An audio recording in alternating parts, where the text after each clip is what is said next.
রহমতুল্লাহ। দর্শক, এই মুহূর্তে আমরা দাঁড়িয়ে আছি শহীদ শরীফ ওসমান হাদির সমাধিস্থলে।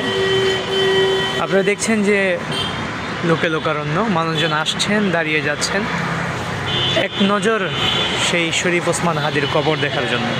এই যে পাশেই যে গাড়িটি রয়েছে, যেই আসছে, এই যে রিক্সাওয়ালা মামার দিকে লক্ষ্য করে দেখেন, উনিও অন্তত একবারের জন্য হলেও তাকিয়ে যাচ্ছেন ওসমান হাদির কবরের দিকে।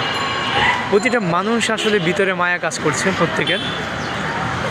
কলেজ থেকে আসার পথে, যাওয়ার পথে প্রতিজনেই একবার করে হলেও তাকাচ্ছেন শহীদ শরীফ ওসমান হাদির কবরের দিকে।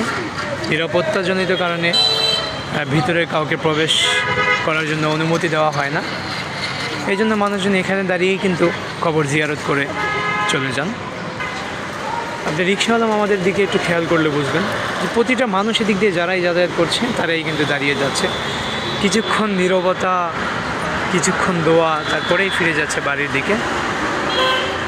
শহীদ ওসমান হাদি কিন্তু মানুষের মন জয় করে নিয়েছে। প্রতিটা মানুষের অন্তরেই কিন্তু শহীদ শরীফ ওসমান হাদি এখন বসবাস করছেন।